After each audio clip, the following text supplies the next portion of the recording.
내 인생의 여자는 와이프밖에 없을 줄 알았는데 순진하게 살다가 뒤통수 맞은 저의 이야기를 들어보세요. 제가 지금의 첫사랑 아내를 만난 건 바로 고등학교를 다닐 때였습니다. 버스를 타고 등하교를 다니던 때 버스 안에서 너무나 이쁘게 생긴 여학생을 봤습니다. 그 짧은 순간 첫눈에 반했는데요. 그래서 수업 시간에도 생각나고 집에 가서도 생각나고 누워도 깨 있어도 그 여학생만 생각나서 정말 일상생활이 안 될 정도였어요. 우연히 그날만 그 시간대에 버스를 탔는지 그 후로는 한동안 버스에서 마주칠 수가 없었습니다. 그래서 하루는 조금 일찍, 하루는 조금 늦게 그 시간대를 전후로 그 여학생만을 기다렸습니다. 결국 한 달도 지나지 않아 드디어 그녀를 다시 버스에서 마주치게 되었는데요. 그때 무슨 용기가 있었는지 모르겠지만 저는 등교하는 그녀를 따라 무작정 버스를 내려 말을 걸었고 그 계기로 급격히 친해지면서 결국 사귀게 되었습니다. 한마디로 첫눈에 반한 저희 첫사랑이자 유일한 사랑이었죠. 그녀는 성격도 정말 밝았고 얼굴도 너무 예뻤어요. 그리고 저랑 성격도 잘 맞았지요. 같이 공부하고 놀러도 다니고 제 고등학교 때의 모든 행복한 추억들을 전부 그녀하고 함께 있었던 때인 것 같아요. 그렇게 고등학교를 졸업하고 대학을 입학한 후에도 계속해서 만남을 이어나갔답니다. 당연히 연애 기간이 오래되면서 설레임도 줄고 서로 대면대면해질 때도 있었죠. 또 남자라면 누구나 가야 하는 군대를 가게 되면서 한동안 못 보고 지냈던 때도 있었고요. 하지만 그럼에도 우리 둘의 사이는 늘 견고했고 오랜 연애 기간 동안 한 번도 헤어지진 않았습니다. 그렇게 10년을 연애하고 저희는 결혼까지 했습니다. 친구들은 한 여자만 그렇게 사귀다가 결혼하는 게 너무 아깝지 않냐고 여러 여자랑 사귀어봐야 재미도 있다며 이런 저를 굉장히 답답하고 한심하게 쳐다보거든요. 제 입장에서는 유일한 첫사랑이자 마지막 사랑이었기에 굳이 이 여자 저 여자 만날 필요가 전혀 없었어요. 그때 당시만 해도 오직 지금의 아내면 된다고 생각했지요. 사실 와이프는 결혼 전에 저 몰래 몇몇 남자들과 썸씽이 있었던 걸 알고 있었습니다. 하나의 일탈 같은 거였죠. 그때 당시에는 썸이라는 단어가 없었는데 돌이켜보면 이때의 아내는 다른 남성과의 가벼운 썸을 자주 가졌던 것 같아요. 하지만 썸을 타는 동안에 저와 연락이 뜸할지언정 헤어지자는 얘기는 서로 절대 꺼내지 않았어요. 저도 와이프가 다른 남자랑 그런 관계를 이어나갈 때면 그저 친구들과 더 집중해서 만나거나 취미생활을 하며 그녀를 기다렸고요. 딴 남자 만나는데 그걸 기다려주냐고 답답이라고 친구들이 욕했지만 이 글을 보시는 분들도 욕하실지 모르지만 저는 그랬습니다. 잠깐의 짧은 관계인데다 결국 제게 다시 돌아오는 아내에게 매정하게 굴고 먼저 헤어지자고 얘기 못하겠더라고요. 그만큼 그녀를 정말 사랑했어요. 그렇게 결혼한 저희는 당연히 오랜 연애 기간만큼 서로에게 큰 설레임은 없었습니다. 흔히들 얘기하는 깨소금 볶는 냄새도 안 났고요. 하지만 서로를 누구보다 잘 알기에 세상 누구보다 서로가 편한 사람들이었죠. 그것만으로도 저는 만족했습니다. 결혼 후에 바로 임신도 되어서 딸도 둘이나 낳았습니다. 이때까지만 해도 너무나도 행복한 가족이었죠. 저는 회사 일이 끝나면 바로 집으로 가서 아내의 육아를 돕고 집안일도 함께 했습니다. 주말이나 월차를 쓰는 날에는 어김없이 아이들과 함께 캠핑이냐 나들이냐 밖으로 돌아다녔고 그런 생활을 하느라 저의 개인적인 시간은 1도 없었습니다.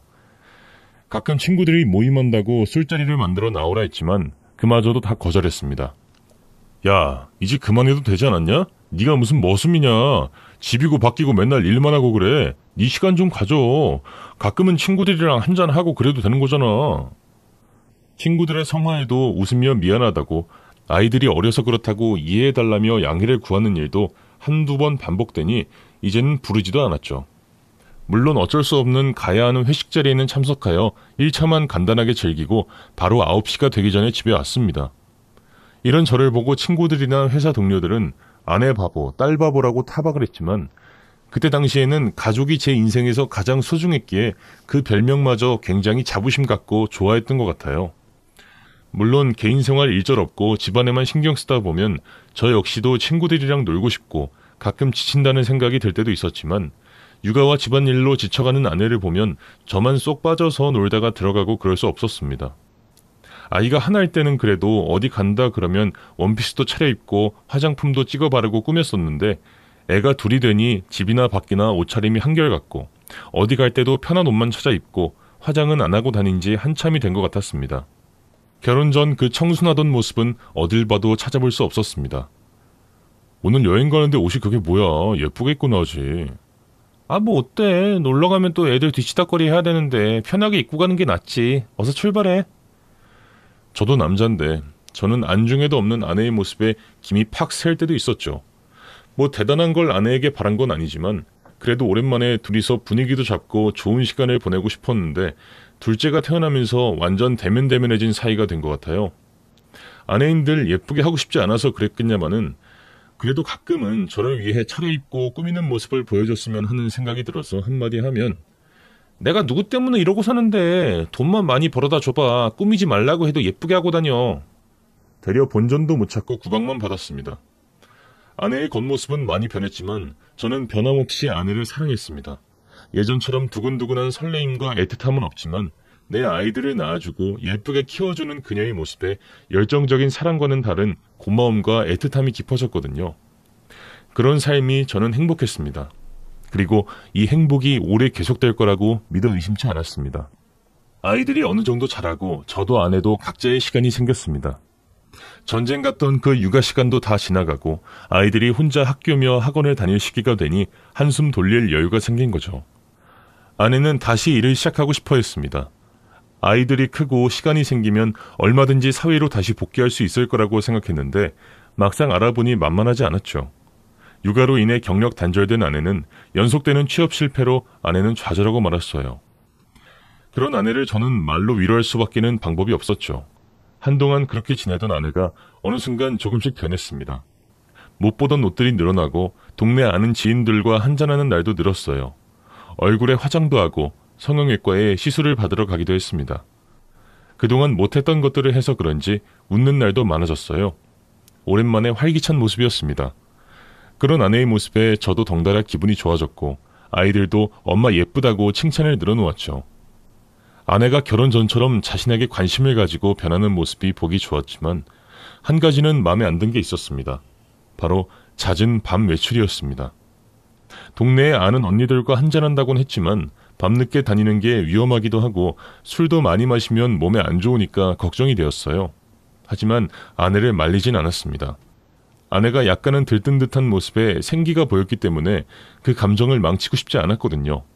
또 그동안 두 딸의 육아로 고생한 것을 알기에 지금의 시간을 즐기라고 하면서 그냥 놔두었죠. 돌이켜보면 제가 그때 얼마나 순진했었던 건지 아내를 믿었기에 이런 일은 남들한테만 일어나는 일인 줄 알았습니다. 그것이 큰 오산이라는 것은 그 후 얼마 지나지 않아 알게 되었어요. 그날은 아내가 밤 외출을 하지 않는 날이었습니다. 한 동네에 살고 있는 절친이 있는데 모임에 나가지 않는 저를 잘 알고 있는 친구였죠. 그날따라 동네에서 치맥이나 한잔하자고 나오라고 조르는 겁니다. 원래 제 성격이라면 이런 갑작스러운 친구의 부름에 응하지 않았지만 그날은 이상하게 친구가 끈질기게 저를 부르더라고요. 그러면서 꼭 할 말이 있으니까 가능하면 시간 내서 나오라고 하더라고요. 아이들은 잠들었고 아내도 피곤하다고 일찍이 안방에 누웠기에 결국 저는 오랜만에 친구랑 시간을 보내기로 하고 치킨집으로 향했습니다. 야, 왔냐? 자식, 드디어 밤에도 얼굴 보여주는구만. 애들이랑 와이프 다 잠들어서 나온 거야. 오랜만에 나와서 그런지 기분은 좋다야. 그렇지? 사는 거 뭐 별거 있냐? 이런 거나 먹으면서 즐기면 장땡이야. 술맛 좋다. 근데 무슨 일 있어? 이렇게 끈질기게 나 부른 적 없잖아.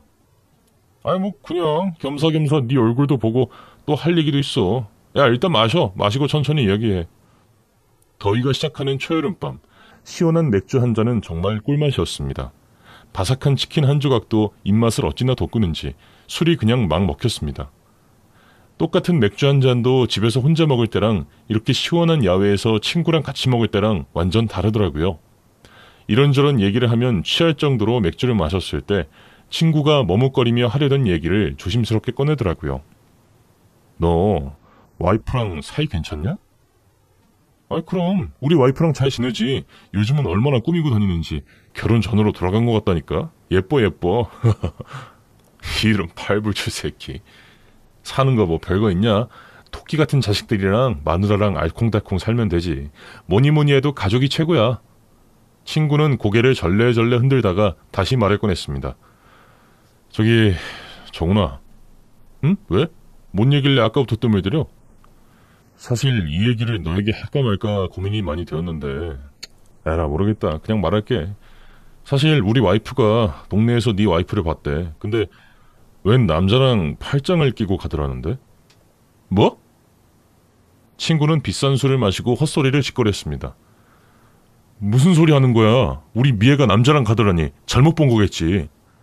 나도 잘못 봤을 거라고 헛소리 하지 말라고 했는데 재수씨가 맞더란다. 한 번 본 것도 아니래. 우리 와이프 회사 어디 있는 줄 알지? 그 앞에 먹자골목 있잖아. 거기서 한두 번도 아니고 여러 번 자주 출몰한다고 하더라. 네가 안 믿을 것 같아서 사진이라도 찍으라고 했는데 요새 몰카가 중대범죄라고 하잖아. 그래서 찍지는 못했어. 하여튼 나는 말했다. 나머진 네가 알아서 해. 갑작스런 소리에 술이 깨는 것 같았습니다. 남자라니요. 사랑하는 내 아내가 다른 남자랑 팔짱을 끼고 다녔다니요. 나 이만 일어날게.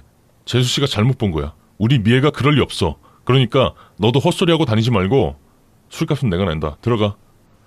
저는 친구에게 화를 내고 그 자리를 박차고 나왔습니다. 도저히 믿기지 않는 얘기였어요. 그럴 리 없다고 여러 번 나 스스로를 다독였지만 이미 귀에 들린 이야기는 자꾸만 떠올랐습니다. 그날 이후 아내를 관찰하기 시작했습니다. 아내를 의심하긴 싫었지만 자꾸만 부정해도 요즘 아내의 행동은 솔직히 의아하긴 했죠. 안 하던 화장이나 집 앞에 쓰레기를 버리러 나갈 때도 옷을 외출복으로 갈아입고 나가고 뜬금없이 콧노래를 흥얼거리고 밤외출이 잦은 행동들은 갑자기 변했다고 하기엔 무리수가 있었죠. 친구의 그 말을 듣고 나서 본능적으로 아내를 의심할 수밖에 없었습니다. 하지만 아직 문자 메시지나 확실한 증거가 없었기 때문에 일단 기다리면서 때를 보고 있었어요. 우선 만나는 사람이 누군지부터 알아내야 했습니다. 생각해보니 과거에는 핸드폰 잠금 설정을 하지 않았는데 최근에 옷차림이 변하면서부터 핸드폰의 잠금 패턴이 설정되어 있더라고요. 그래서 아내가 핸드폰을 만질 때 모른 척 유심히 봐서 잠금 패턴을 알아내었어요. 그러곤 아내가 밤 외출 후 돌아와 술 취해 잠든 날 몰래 아내의 핸드폰을 가지고 서재로 들어갔습니다. 미리 알아두었던 잠금 패턴을 그리자 잠금이 바로 풀렸죠. 핸드폰 화면에 뜬 확인하지 않은 카톡 대화 1개, 통화 내역을 먼저 살펴보려고 했지만 이상하게 확인하지 않은 카톡 메시지 1개가 거슬려 카톡창을 열었습니다. 잘 들어갔어? 좀 전에 헤어졌는데 벌써 보고 싶다. 오늘 함께한 시간 너무 좋았어. 사랑해. 카톡 대화 상대의 이름은 수연맘이었습니다. 바로 통화 내역에 수연맘을 검색해봤죠. 그랬더니 통화 내역이 쫙 뜨는데 하루에 7, 8통은 통화한 것 같았습니다. 피가 거꾸로 솟기 시작했습니다. 동네 친구의 말대로 제 아내는 외도를 하고 있었습니다. 저 모르게요. 손이 벌벌 떨리면서 혹시 다른 증거가 있나 아내의 핸드폰을 샅샅이 뒤졌습니다. 아내는 대화 내용을 모두 삭제한 모양인지 확인하지 않은 대화 1개가 수연맘과 한 대화의 전부였고 통화 내용만 남아있었습니다.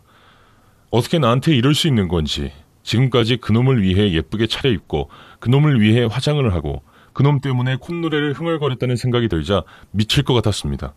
나란 존재는 아내에게 무엇이었는지, 우리의 결혼 생활과 우리 아이들이 아내에겐 그리 가벼운 것이었는지 저는 아무리 생각해도 도무지 이해가 되지 않았습니다.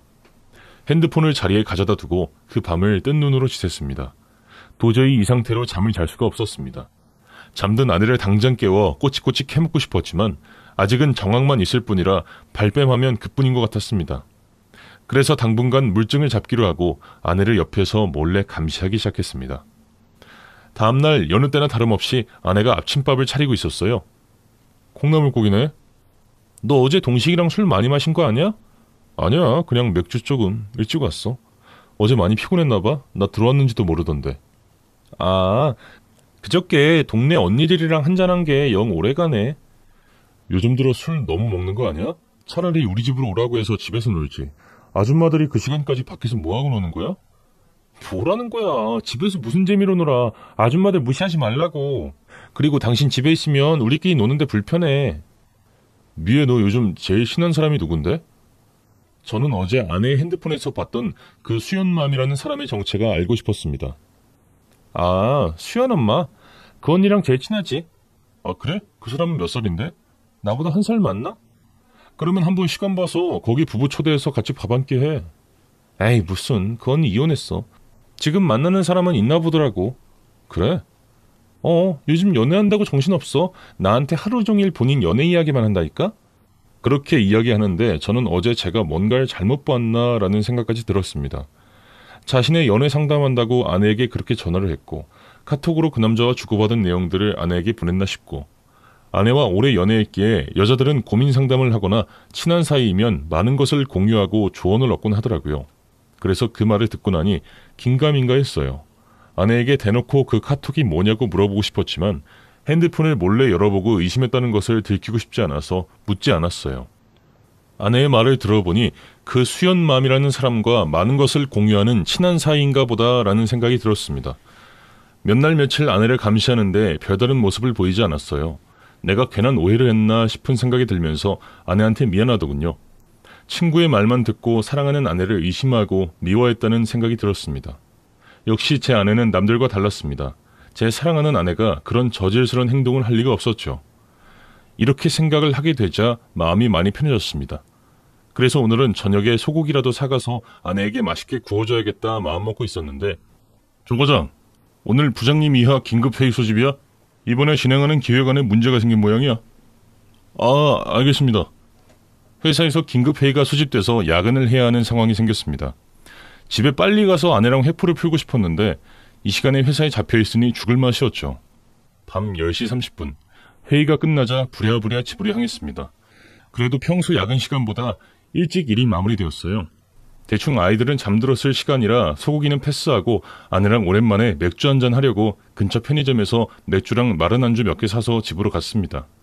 집이 있는 층수에 엘리베이터를 내려 집으로 걸어가는데 저희 집 현관문이 열리고 아내가 나왔습니다. 나 마중 나왔나? 반가운 마음에 아내를 부르려는데 아내가 갑자기 옆집 문을 열고 들어가는 거였습니다. 아니, 이 시간에 남의 집에 왜 들어가는 거야? 빠른 걸음으로 방금 아내가 들어간 집 문 앞에 섰을 때 거기는 1304호, 바로 우리 집이라는 걸 알았습니다.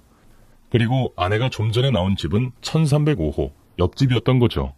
옆집은 젊은 총각과 홀어머니가 살고 있는 집이었는데 문득 그의 어머니가 수연아 하고 그 총각을 불렀던 게 생각났습니다. 수연맘. 며칠 전 아내의 핸드폰에서 봤던 그 수연맘이 떠올랐습니다. 망치로 뒤통수를 세게 맞은 듯한 느낌이었어요. 저는 사태 파악이 안 되었고 이게 도대체 무슨 일인가 싶어서 온몸에 힘이 빠지더군요.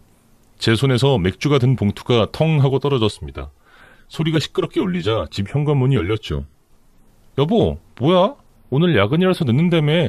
생각보다 일찍 왔네? 그리고 왔으면 들어오지 왜 그 앞에 있어? 뭐 사왔는데? 맥주야? 안 들어오고 거기서 뭐해? 저를 쳐다보고 서 있는 아내를 쳐다보는 제 얼굴은 일그러졌습니다. 아내를 믿고 싶은 제 마음이 이 일을 덮고 싶었던 모양이었습니다. 너무 성급하게 아니라고 결정 내린 상황이었기에 배신감이 더 크게 다가왔죠. 당장 아내의 손목을 잡고 옆집으로 쳐들어가 이게 무슨 상황인지 물어보고 따지고 싶었습니다. 하지만 차마 그렇게 하지 못했습니다. 용기가 나지 않았어요. 아이들에게 엄마가 그런 사람이라는 것을 알게 하고 싶지는 않았어요. 아니요, 어쩌면 옆집 남자한테 품은 마음이 진심일까봐 차마 그렇게 하지 못한 건지도 모르겠습니다. 아내의 외도를 모른 채 하는 제 심정은 칼로 심장을 후벼 파듯 아팠습니다. 하루에도 수십 번 아내와 그 옆집 남자를 싸잡아다가 망신을 줄까? 아니야, 그냥 지나가는 바람일 수도 있어. 연애할 때처럼 그냥 모른 척 기다리면 다시 돌아올 거야. 마음이 갈팡질팡했습니다. 너무나 괴로웠어요. 하지만 더 이상 제가 참을 수 없는 사건이 일어나고야 말았어요. 그날은 제가 지방 출장을 간 날이었는데 다음 일정이 급하게 바뀌는 바람에 늦은 밤 집으로 귀가를 하게 되었죠. 집에 도착하니 밤 12시가 다 되었더군요. 아내와 아이들이 잘까봐 조심해서 들어갔는데 역시나 아내는 이 늦은 시간에 집에 없었습니다. 아이들은 그 시간에 안 자고 TV를 보며 피자를 먹고 있었죠. 너네 이 시간까지 안 자고 뭐 하는 거야? 아이들은 저를 보고 깜짝 놀라며 아빠 오늘 안 들어온다고 했는데? 엄마는 어디 갔어? 엄마 볼일 보고 온다고 피자 시켜 먹고 놀고 있으라고 했어. 뭐라고? 엄마 몇 시에 나갔어? 한 6시쯤? 아이들 저녁도 안 챙겨주고 아내는 나갔더군요. 자기들끼리 집에서 피자를 시켜 먹고 있었습니다. 아무리 자기들끼리 있을 수 있다곤 하지만 아직까지 초등학교 1학년, 2학년인 아이들이었습니다. 저녁도 제대로 안 차려주고 대충 피자로 때운 아이들의 모습을 보니 화가 나더라고요. 또 집안은 폭탄을 맞은 듯 엉망이었고 아이들은 학교 다녀와서 씻지도 않았는지 꾀지지한 모습이었어요. 시간이 자정이 넘어가는데 애들 엄마가 애들은 내팽개쳐놓고 나가서 안 들어오고 있으니 저는 폭발했죠. 아이들을 씻기고 자는 것을 보고 다시 거실로 나왔는데 시간은 새벽 1시가 훌쩍 넘어가고 있었습니다. 그 시간까지도 아내는 들어오지 않았고 그때 차량이 도착했다는 인터폰 알림이 왔어요. 저는 현관문을 열고 나가서 아파트 계단에 몸을 숨겼습니다. 이때 계단에서 정말 수많은 생각과 감정이 교차했습니다. 속으로는 제발 아니길, 내가 오해하는 거라고 그렇게 빌고 또 빌었어요. 하지만 저의 예상이 틀리지 않았어요. 엘리베이터 문이 열리고 2명이 내리더군요. 제 눈으로 아내와 옆집의 상간남을 보는 순간이었어요. 뭐가 그렇게 애틋한지 둘은 복도에서 끌어안고 입을 맞추고 난리도 아니었습니다. 저는 정신을 가다듬고 바로 핸드폰으로 둘의 미려 장면을 사진 찍었고 둘 다 술이 많이 취했는지 제가 있는 줄도 모르고 격정적으로 애정 행각을 하더군요. 정말 다리에 힘이 풀려서 계단에 털썩 주저앉았습니다. 제 두 눈으로 확인하고 나니 그제서야 아내와의 이혼에 결심이 서더군요. 오랜 연애기간과 결혼생활의 종지부를 내 손으로 끝장낼 때가 온 거였어요. 하지만 그렇다고 해서 그냥 순순히 이대로 끝낼 순 없었어요. 그렇게 제가 복수심과 괴로움에 지쳐가고 있을 때쯤 어느 날 퇴근하고 집으로 가는 길에 옆집의 아주머니를 마주쳤습니다. 세연 아빠 이제 퇴근하나 보네? 아, 네, 안녕하세요. 마음 같아서는 당신 아들이랑 내 와이프가 무슨 짓을 하고 다니는 줄 아냐고 따지고 싶었지만 겨우겨우 참았어요. 그 두 사람을 나락으로 떨어뜨리고 싶었죠. 저는 옆집 아주머니와 의도적으로 친해지기 위해서 마트에서 장을 봐서 오신 아주머니 짐을 들어주며 일부러 대화도 많이 했습니다. 아이고, 세연 아빠 재밌는 사람이었네. 그동안은 인사만 해서 잘 몰랐는데. 아주머니랑 대화가 잘 통하네요. 세연 아빠, 그러지 말고 반상회도 좀 나오고 해. 세연 엄마는 뭐가 그렇게 바쁜지 도통 안 나오더라고. 반상회요? 그러고 보니 옆집 아주머니는 저희 아파트 동장이었어요. 저는 잘 되었다 싶어서 그러겠다고 했죠. 평소 같았으면 쳐다도 안 보고 참석도 안 하는 반상회였지만 이번 기회를 통해 아내의 내연남이 궁금하기도 했고 또 둘의 동태도 살필 생각이었죠. 때마침 오늘 저녁에 자신의 집에서 모임이 있으니 오라고 하기에 저는 그 상간남 면상을 보고 싶었기에 바로 알았다고 했습니다. 그날 저녁 저는 옆집으로 갔고 10몇 명의 아주머니들 사이에 유일하게 남자인 제가 자리를 잡고 앉았어요. 솔직히 저만 남자인 이 상황이 어색하고 쑥스럽고 불편했지만 제 아내와 바람난 그 내연남의 정보를 조금이라도 알기 위해 꾹 참았습니다. 아주머니들은 저에게 온갖 질문들을 했고 저는 주위를 두리번거리며 상간남을 찾았지만 집에는 없는 것 같더군요. 지루했던 회의와 아주머니들의 끝없는 수다들이 장장 3시간이 이어졌고 밤 11시에 되어서야 하나둘씩 일어나는 분위기가 됐습니다. 저는 마지막까지 남아서 뒷정리를 도와주고 가겠다고 했고 아주머니들이 세연 아빠 총무해 총무. 안 그래도 총무가 이사 갔잖아. 세연 아빠가 딱이지 않아? 그래 성격도 서글서글하고 잘할 거야. 나는 찬성. 갑자기 제가 총무가 되는 분위기로 몰아갔고 저는 순간 총무를 맡으면 동장인 옆집 아주머니 집에 자주 올 수 있겠다는 생각이 들었어요. 아, 맡겨주시면 최선을 다해보겠습니다. 역시 사람 재밌단 말이야. 그렇게 저는 총무가 되었고 동장 아주머니와 아주 친해졌습니다. 그런 저를 아내는 못마땅해 했어요. 당연히 그럴 만도 하겠죠. 자신이 몰래 만나는 남자의 어머니와 제가 친하게 지내는 것이 좌불안석이었겠죠. 본인은 아주 간 크게도 옆집 총각과 외도를 한 주제의 말입니다. 제가 옆집을 들락거리고 친하게 지내니 아내는 그 남자와의 만남을 더욱 조심하는 것 같더군요. 제가 반성의 총무가 된 후부터 밤 외출도 거의 하지 않고 저에게 옆집에서 무슨 이야기 했냐, 왜 그렇게 모임이 많냐 등등 난리였죠. 저는 속으로 어디 한번 피말라 죽어봐라 라는 심정이었습니다. 제 첫사랑이자 끝사랑인 여자였기에 그만큼 배신감은 더욱 컸어요. 며칠 뒤 아파트 보수관계로 또 반상회가 있었고 저는 그날 처음으로 상간남 얼굴을 정면으로 마주하게 되었습니다. 딱 봐도 30대 초중반으로 밖에는 안 보이는 젊은 남자였어요. 솔직히 제 입으로 이런 말하기 그렇지만 남자가 봐도 반반하게 생긴 얼굴이었어요. 군대를 가거나 대학교 때 아내가 저 몰래 썸을 자주 탔는데요. 그 상간남은 그때 만나던 남자들과 비슷한 분위기와 외모를 갖고 있었어요. 그러니 저는 더욱 아내의 외도와 불륜을 확신하고 자괴감에 빠질 수밖에 없었죠. 과거에는 우리가 아직 결혼한 사이도 아니고 또 아내와 헤어지기 싫으니까 그런 관계를 그냥 눈감아 주었는데요. 이제는 결혼도 하고 어엿하게 딸도 둘이나 생긴 마당에 또다시 이런 짓을 저지르는 아내를 이번에는 도저히 용서할 수 없었어요. 아주머니, 아드님이 젊으시네요? 우리 애 이제 33이야. 33. 아내보다 12살이나 어린 남자였습니다. 진짜 말문이 막혀서 어이가 없더군요. 자기보다 띠동갑이나 어린 젊은 남자 만나느라 자식들도 내팽개치고 참 가관이었어요. 잘생겼네요. 장가는 보내기 아깝겠어요. 아깝긴 올 가을에 장가 가. 내일 가을에요? 아, 여자친구가 있구나. 날까지 다 잡아놨는데 뭐 이제 저 녀석만 보내면 숙제 끝났지 뭐야. 정말 저는 충격받았습니다.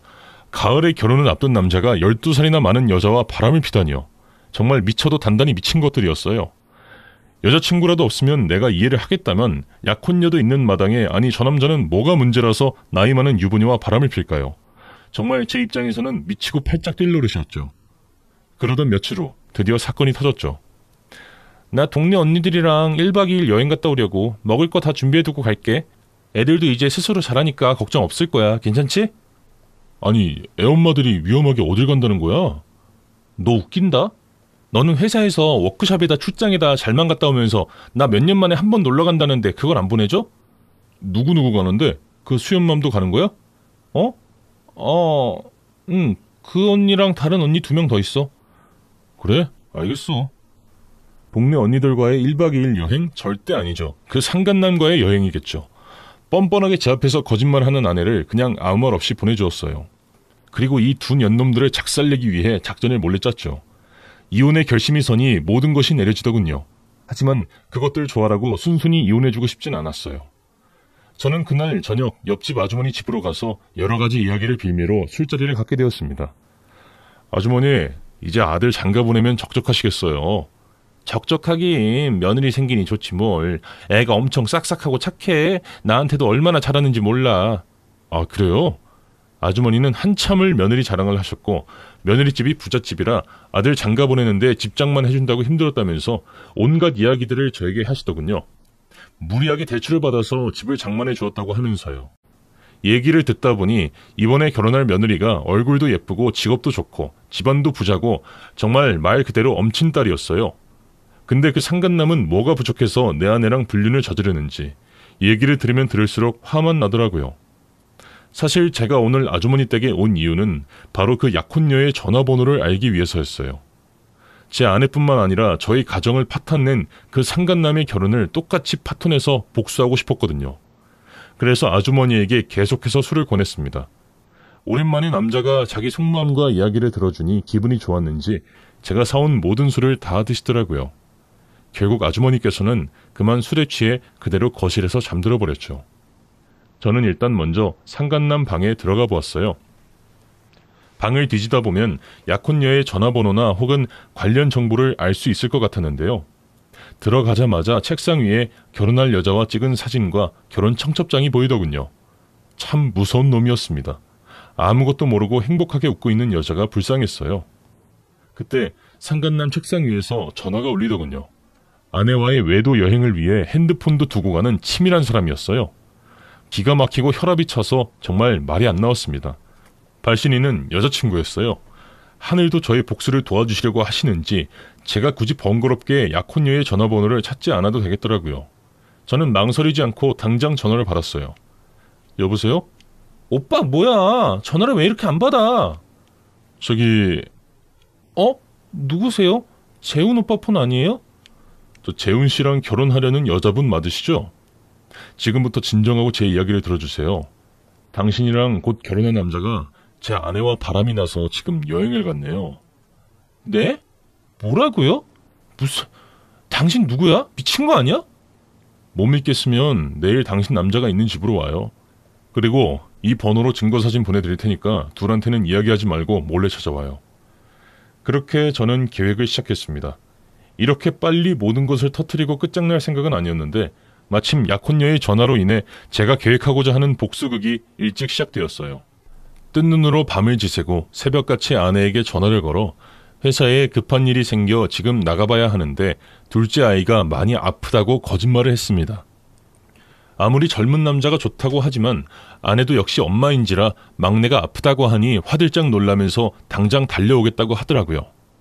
급한 대로 옆집 동장 아주머니 집에 아이 둘을 맡겼으니 지금 빨리 가서 아이들을 챙겨달라고 했죠. 그렇게 그 집에서 아내와 그 상간남을 기다렸습니다. 아주머니가 잠에서 깼지만 전날 너무 과음한 탓에 해롱해롱 정신을 못 차리고 있었고 2시간도 지나지 않아 상간남과 아내가 동시에 집으로 들어왔습니다. 어? 너가 여기 왜? 아내가 저를 보자 귀신이라도 본 듯한 얼굴로 놀라더군요. 애들 여기 맡겼다며 지금 뭐야 이거? 아니 새언엄마가 왜 우리 아들이랑 같이 들어와? 아니 그게 아니라 요 앞에서 만났어요. 그때 상간남의 약혼녀가 도착했습니다. 아주머니는 상황 파악이 안 돼요. 이게 도대체 무슨 일인가 어안이 벙벙해 있었고 상간남의 약혼녀는 오자마자 상간남의 따귀를 날렸습니다. 네가 단단히 미쳤구나. 결혼 앞두고 바람을 펴? 그것도 12살이나 많은 년이나? 소리야 네가 어떻게... 아니 내 말 좀 들어봐. 오해야 오해. 오해? 장난해? 그럼 이건 뭐야? 약혼녀가 내민 사진은 며칠 전 복도에서 아내와 상간남이 끌어안고 입맞추고 난리를 피웠던 그 사진이었습니다.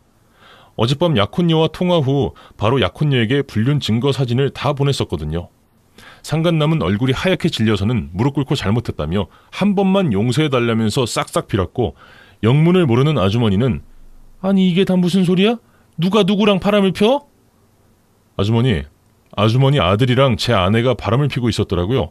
지금 둘이 1박 2일 여행 갔다가 오는 겁니다. 제가 담담하게 말하자 아주머니는 그대로 바닥에 주저앉았습니다.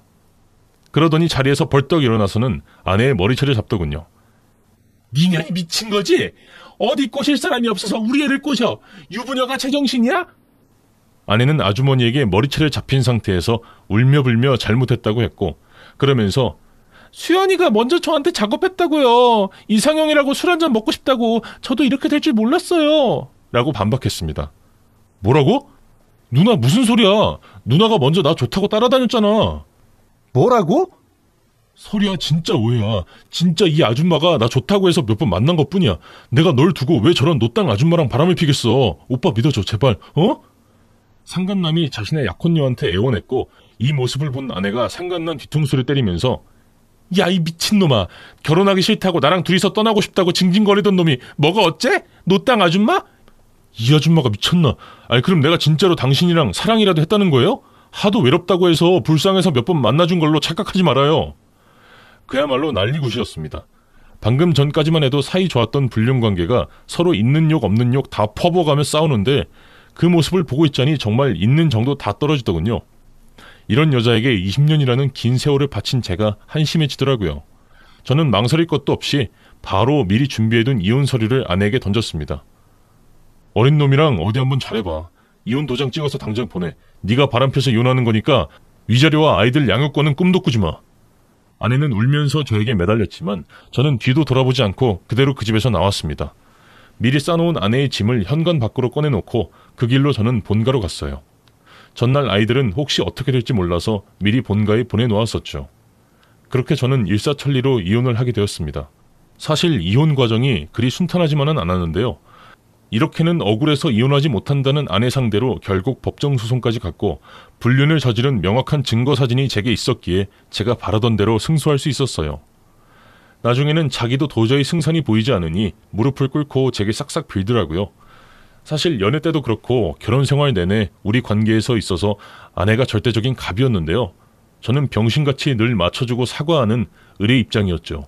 그래서 제게 미안하다면서 머리를 조아리고 처절하게 비는 아내의 모습을 보니 시원하고 통쾌하면서도 한편으로는 씁쓸한 기분도 들더라고요. 아내와 함께 산 그 아파트는 손해를 보더라도 금방 팔고 나왔어요. 당연한 말이지만 상간남이 버젓이 옆집에 있는 그 집에서 살 수가 없겠더라고요. 나중에 들은 내용으로는 상간남은 결국 부자 약혼녀와 파혼했다고 하는데요. 그리고 아내에게 자기 인생 망쳐놓았다고 피해 보상을 하려는 둥 신고하고 고소하고 아주 막장 드라마를 찍고 지저분하게 헤어졌다고 들었어요. 그 일이 있었는지도 어느새 2년이 지나가고 있네요. 저는 지금 두 딸과 본가로 들어와서 살고 있는데요. 엄마를 많이 찾을 줄 알았는데 처음에만 그렇지 지금은 할머니 할아버지의 아낌없는 사랑을 듬뿍 받고 무럭무럭 건강하게 자라고 있답니다. 그 후로도 아내에게 연락이 몇 번 오긴 했지만 아직 만나주진 않고 있습니다. 그래도 애들 엄마이기에 언젠가는 한 번씩 마주칠 순간이 오겠지만 당분간은 안 보는 게 좋을 것 같아 피하고 있답니다. 돌이켜보면 연애 기간 때 이런 바람의 징조들이 많이 있었어요. 그때 외면하지 않고 정정당당하게 결판을 지었다면 이런 일이 일어나지 않았을까요? 자꾸 아내만 생각하면 후회의 감정들이 가득 찹니다. 그래도 지금은 전부는 아니지만 어느 정도 다 잊고 살고 있답니다. 제 사정을 잘 아는 친구 녀석들이 최근에는 괜찮은 여성분도 만나보라면서 소개팅도 주선해 주더라고요. 하지만 한 여자만 오랜 시간 만나다 보니 새로운 이성과 만나는 게 익숙하지 않더라고요. 그렇다고 해서 평생 독신으로만 살 생각은 없습니다. 기회가 돼서 좋은 분이 생긴다면 또 좋은 관계로 이어나가고 싶은 마음도 있답니다. 그래도 당분간은 우리 딸들의 육아에만 신경 쓸 생각입니다. 아내의 외도는 제게 큰 상처를 남겼지만 그래도 두 딸들만 생각하며 다시 열심히 살 생각입니다. 이곳에서 사연을 듣기만 하다가 저 같은 사람도 잘 살고 있으니 힘내라는 말씀 전하고 싶어서 사연을 보냅니다.